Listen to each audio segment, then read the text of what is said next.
আমার পিতা মহাদেবের ঘোষণা অনুযায়ী প্রকৃত বিজয়ী তো অনুজ গজাননী, প্রকৃত বিজয়ী তো অনুজ গজাননী। কুমার কার্তিক সঠিক বলেছেন।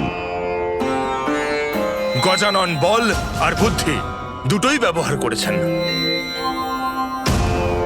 হ্যাঁ কুমার কার্তিক, গজাননী নিজের বুদ্ধিতে আমাদের প্রত্যেক সংকট থেকে মুক্ত করেছে। সেই জন্যে গজাননী সমর্থনযোগ্য। হ্যাঁ কুমার কার্তিক, আপনি ঠিক কথাই বলছেন। যে বিঘ্নহর্তা চতুরতার মাধ্যমে নিজের বুদ্ধি আর বল প্রয়োগ করে আমাদের পথে আসা সমস্ত বাধা থেকে আমাদের রক্ষা করেছে, শুধুমাত্র সেই বিজয়ী হওয়ার যোগ্য। এবং সে আর কেউ নয়, দেব গজানন।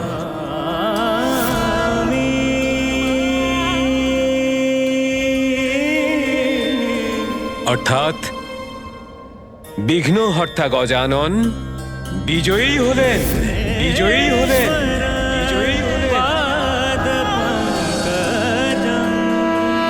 नमामि देवं सकलार्थदं तं स्वर्णवर्णभुजगोपवितं नमामि देवं सकलार्थदम्।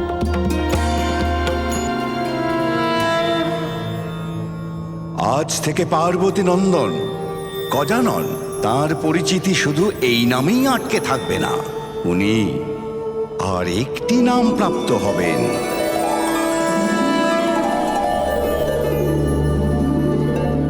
এখন আমি সেই ঘোষণাই করব যার মহিমা সমস্ত ব্রহ্মাণ্ডের কোণে কোণে এবং জগতের সবার কাছে পৌঁছে যাওয়া উচিত।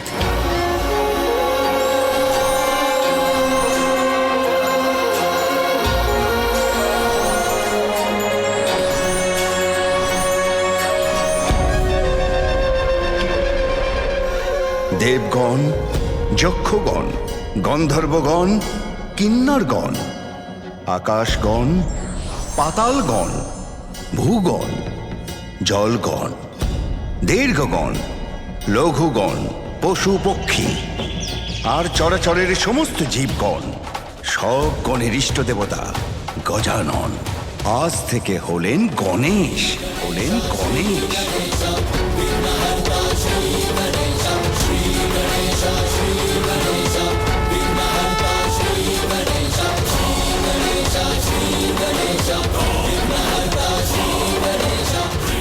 ধর্ম পালনকারীদের জন্যে বিঘ্নহর্তা আর দুষ্ট অধার্মিকদের জন্যে বিঘ্নকর্তা হবেন গণেশ।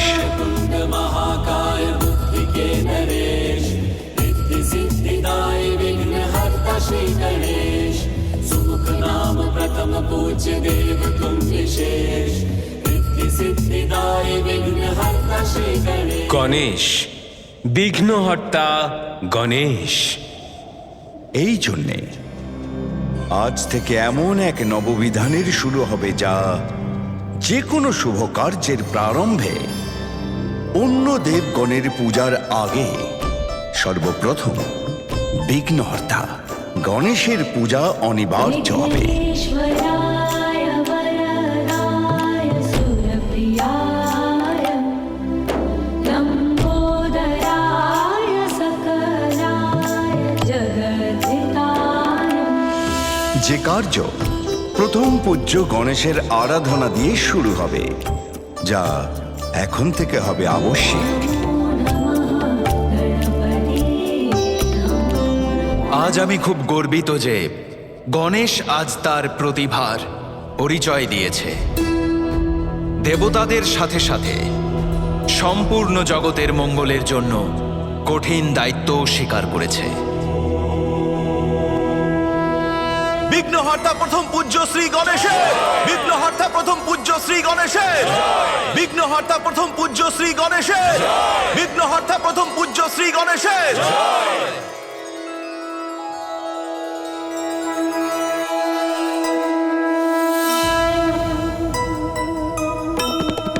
जय गणेश जय गणेश जय गणेश देवा।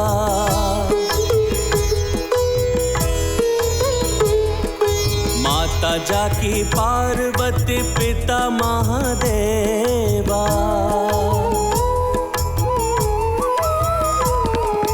सिंदूरा से जगत को मुक्ति दिलाए, सिंदूर बदन नाम तब से तुम पाए। कामना प्रतीक मूस को तुम हराए, उपकार उस पे किए वाहन बनाए।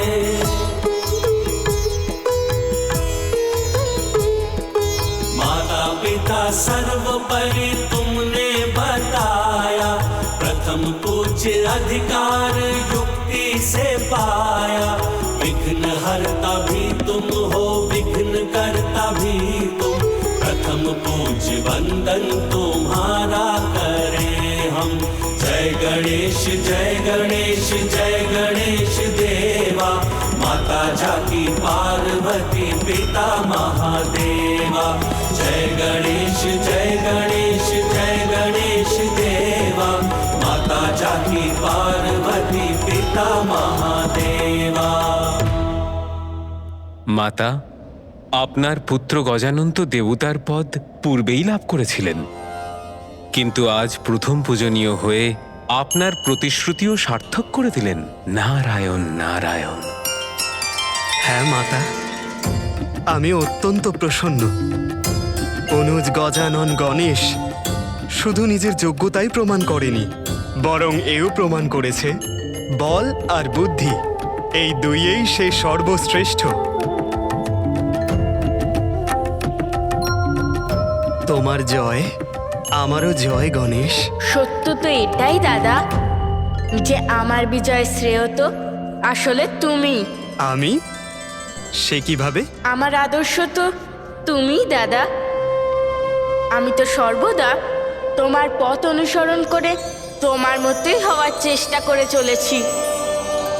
আর আমার সাফল্যে তোমার গর্ব হলে আমি অনুপ্রেরণা পাই। সেই জন্যই তো আমি এই সাফল্য প্রাপ্ত করেছি।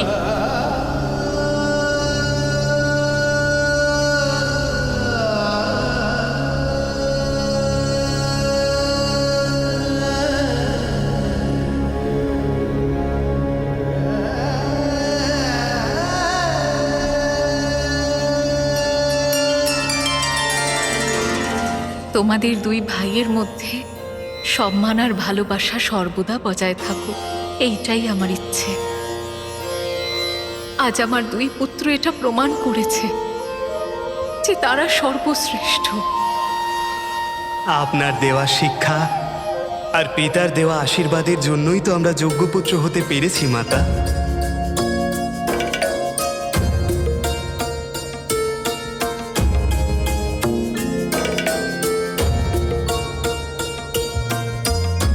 কল্যাণ হোক।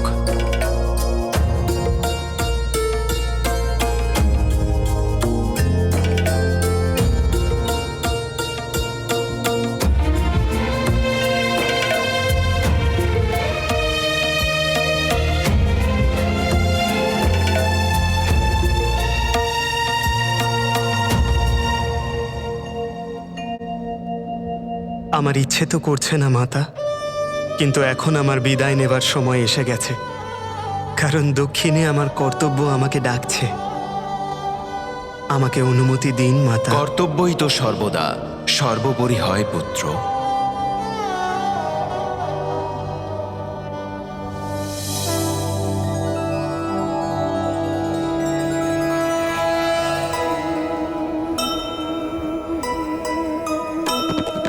कार्तिकेय प्रस्थान की घड़ी है आई,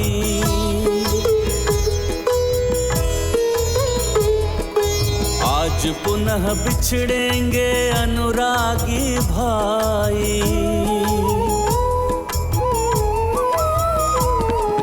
सुमुख अब अनिवार्य है विदाई देना, भावुक हृदय अश्रु पूरित है नैना।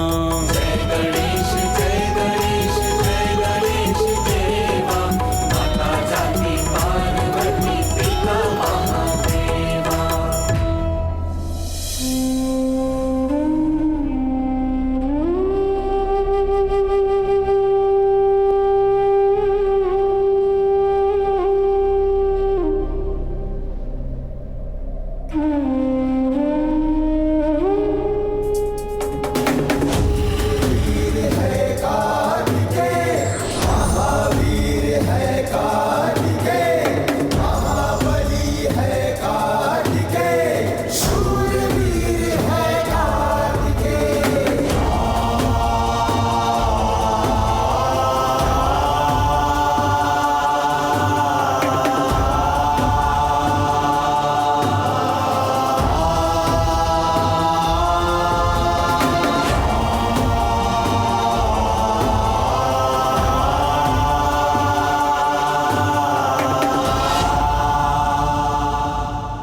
প্রথম পূজ্য দেবতা গণেশ, আপনার সাথে এই অদ্ভুত যাত্রায় আমরা অনেক কিছু শিখতে পেরেছি।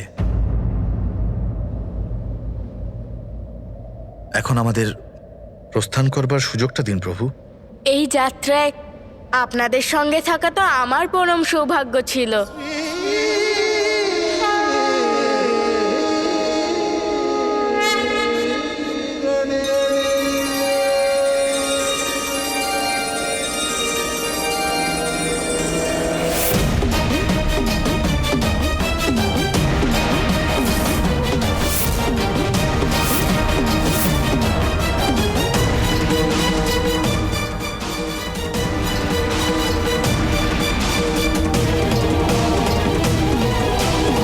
ইন্দ্রদেব এইরকম আচরণ কেন করছেন?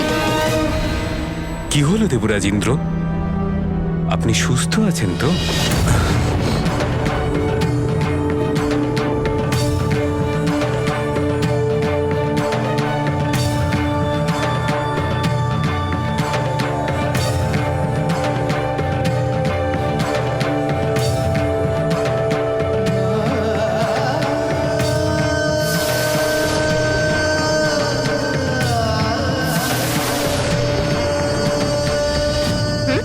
দেবতাদের শক্তি তাদের ছেড়ে এভাবে কোথায় চলে যাচ্ছে?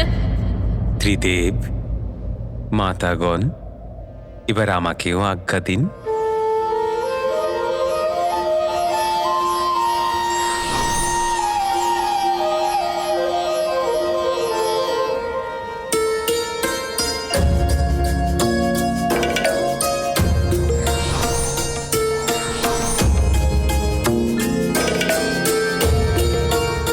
মা, আমি যা এক্ষুনি দেখলাম তা কি তুমিও দেখতে পেয়েছো?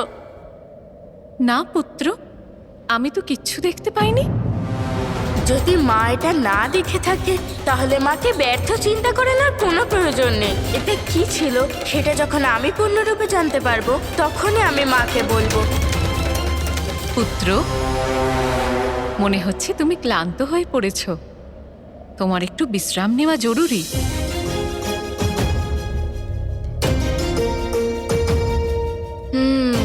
বিশ্রাম করার পূর্বে আসল সত্যিটা জানাই বেশি গুরুত্বপূর্ণ আমার কাছে।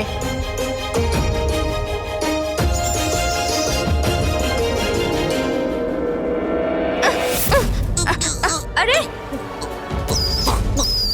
এই হঠাৎ করে ভূমিকম্প কোথা থেকে হলো?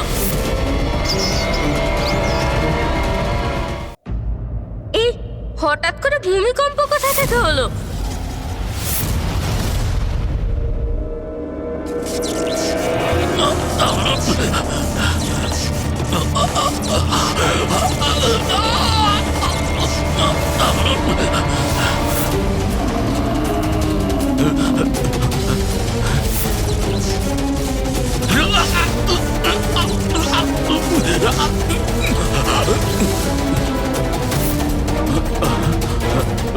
এই হঠাৎ কি হচ্ছে? এটি যমরাজ নিজের কার্যে অসফল কেন হচ্ছেন?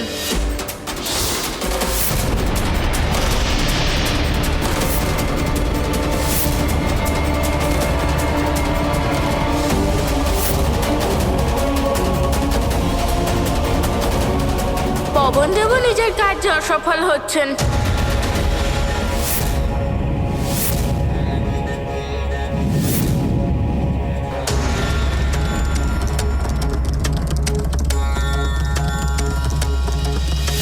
আর এ কি, অগ্নিদেবের শক্তিও কোনো কাজ করছে না।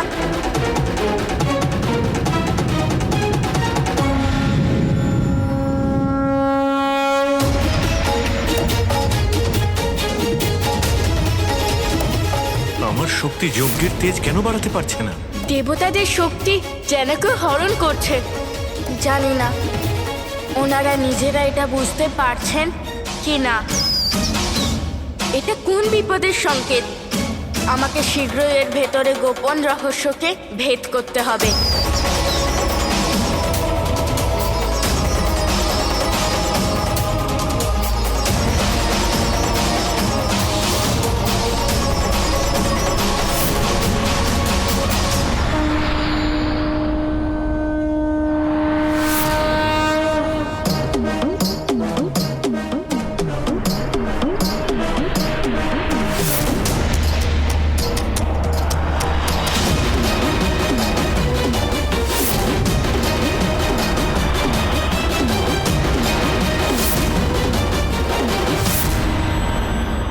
নিশ্চয়ই কিছু অনুচিত হচ্ছে। মনে হচ্ছে যেন এই সৃষ্টির সমস্ত তত্ত্বর শক্তিকেও শুষে তাদের শক্তি ছিনিয়ে নিচ্ছে।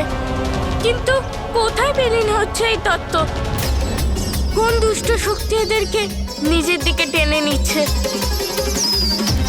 এই সব তত্ত্ব তো একই দিকে যাচ্ছে। ওখানে গিয়েই দেখি। মুর্শিদ মশাই, চলুন।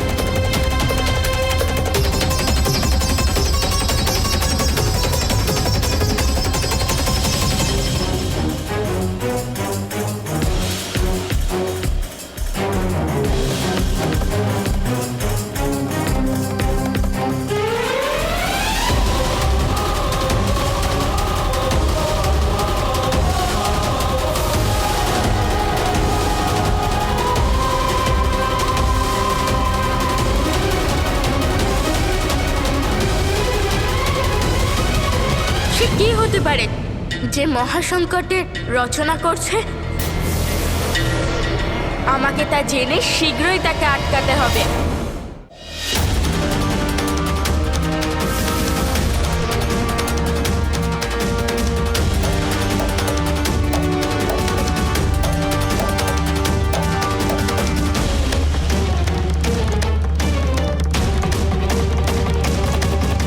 এ কেমন স্বর্ণ, রজত আর লৌহের বিচিত্র স্তম্ভ, যার একসঙ্গে মিলন হয়ে এই ত্রিকোণ সৃষ্টি হচ্ছে।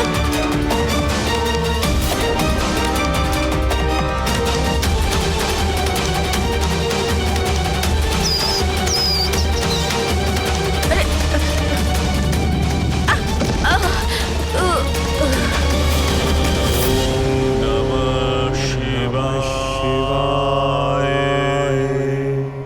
আমার এরকম কেন মনে হলো যেন পিতাশ্রীর মন্ত্রের শক্তি আমাকে ওখানে প্রবেশ করার থেকে আটকালো?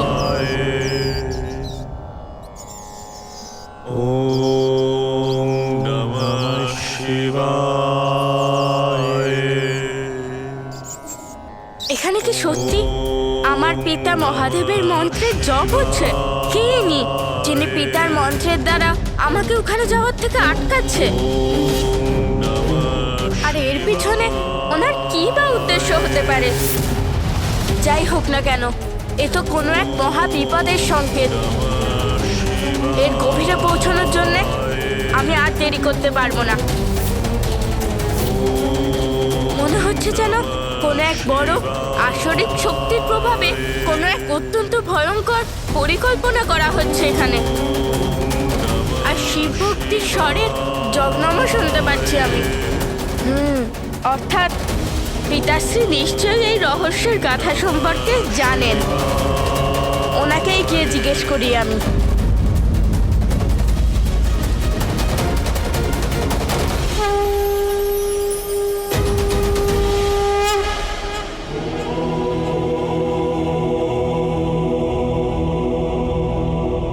পিতাশ্রীর ধ্যানে ব্যাঘাত ঘটিয়ে সৃষ্টির অনর্থ আমি হতে দিতে পারি না। কিন্তু সৃষ্টি যদি এইভাবেই পঞ্চতত্ত্বের থেকে বিলীন হয়ে যায়, তাহলে তো সম্পূর্ণ ব্রহ্মাণ্ডে রহিত হবে।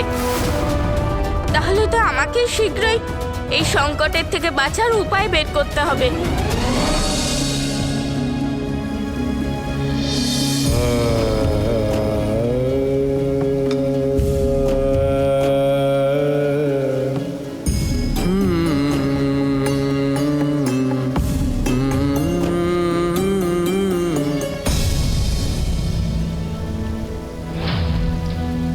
পুত্র, কি হয়েছে? এমন কি চিন্তা করছো যাতে তোমায় এমন দেখাচ্ছে? মা, আসলে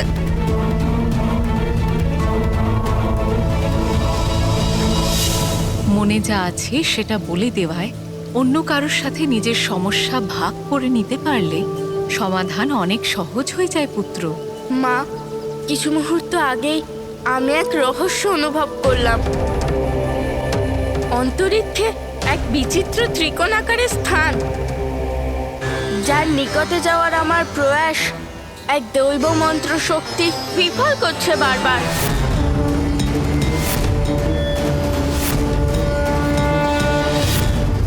ত্রিপুরা,